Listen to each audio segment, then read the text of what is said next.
The Raven by Edgar Allan Poe. Once upon a midnight dreary, while I pondered, weak and weary, over many a quaint and curious volume of forgotten lore, while I nodded, nearly napping, suddenly there came a tapping, as of someone gently rapping at my chamber door. "'Tis some visitor," I muttered, "tapping at my chamber door, only this and nothing more."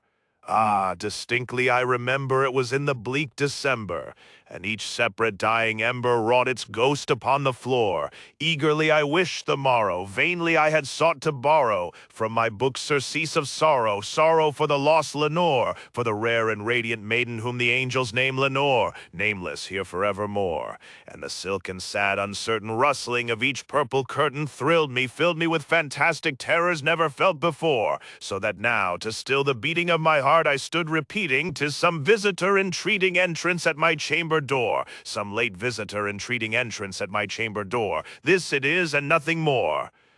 Presently my soul grew stronger, hesitating then no longer, "Sir," said I, "or madam, truly your forgiveness I implore, but the fact is I was napping, and so gently you came rapping, and so faintly you came tapping at my chamber door, that I scarce was sure I heard you. Here I opened wide the door, darkness there and nothing more. Deep into that darkness peering, long I stood there wondering, fearing, doubting, dreaming dreams no mortals ever dared to dream before. But the silence was unbroken, and the stillness gave no token, and the only word there spoken was the whispered word, "Lenore." This I whispered, and an echo murmured back the word, "Lenore." Merely this, and nothing more. Back into the chamber turning, all my soul within me burning, soon again I heard a tapping somewhat louder than before. "Surely," said I, "surely that is something at my window lattice. Let me see, then, what thereat is, and this mystery explore. Let my heart be still a moment, and this mystery explore. 'Tis the wind, and nothing more." Open here I flung the shutter, when, with many a flirt and flutter, in there stepped a stately raven of the saintly days of yore. Not the least obeisance made he, not a minute stopped or stayed he, but, with mien of lord or lady, perched above my chamber door, perched upon a bust of Pallas just above my chamber door, perched and sat, and nothing more. Then this ebony bird beguiling my sad fancy into smiling, by the grave and stern decorum of the countenance it wore.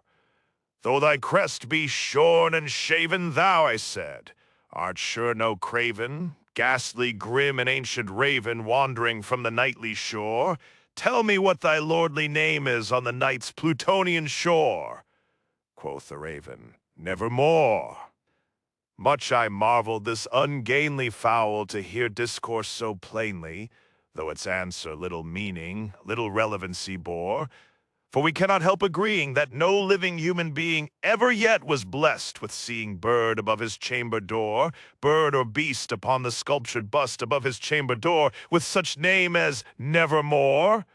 But the raven, sitting lonely on the placid bust, spoke only that one word, as if his soul in that one word he did outpour. Nothing further then he uttered, not a feather then he fluttered, till I scarcely more than muttered, "Other friends have flown before. On the morrow he will leave me, as my hopes have flown before." Then the bird said, "Nevermore." Startled at the stillness broken by reply so aptly spoken, "Doubtless," said I, "what it utters is its only stock and store, caught from some unhappy master whom unmerciful disaster followed fast and followed faster, till his songs one burden bore, till the dirges of his hope that melancholy burden bore, of never, nevermore." But the raven still beguiling all my fancy into smiling, straight I wheeled a cushioned seat in front of bird and bust and door.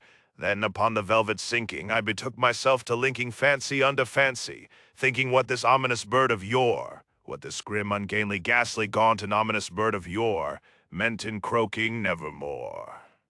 This I sat engaged in guessing, but no syllable expressing, to the fowl whose fiery eyes now burned into my bosom's core. This and more I sat divining, with my head at ease reclining on the cushion's velvet lining that the lamplight gloated o'er, but whose velvet violet lining with the lamplight gloating o'er she shall press, ah, nevermore. Then methought the air grew denser, perfumed from an unseen censer, swung by seraphim whose footfalls tinkled on the tufted floor. "Wretch," I cried, "thy God hath lent thee." By these angels he hath sent thee respite, respite and nepenthe from thy memories of Lenore. Quaff, oh quaff this kind nepenthe, and forget this lost Lenore. Quoth the raven, Nevermore. Prophet, said I, thing of evil, prophet still, if bird or devil, whether tempter sent or whether tempest tossed thee here ashore, desolate yet all undaunted, on this desert land enchanted, on this home by horror haunted, tell me truly, I implore, is there balm in Gilead, tell me, I implore? Quoth the raven, Nevermore. Prophet, said I, thing of evil, prophet still, if bird or devil, by that heaven that bends above us, by that God we both adore, tell this soul with sorrow laden if, within the distant Aden, it shall clasp a sainted maiden whom the angels name Lenore. Clasp a rare and radiant maiden whom the angels name Lenore. Quoth the raven, Nevermore. That we that word our sign in parting, bird or fiend, I shrieked upstarting. Get thee back into the tempest and the night's Plutonian shore. Leave no black plume as a token of that lie thy soul hath spoken. Leave my loneliness unbroken. Quit the bust above my door. Take thy beak from out my heart, and take thy form from off my door.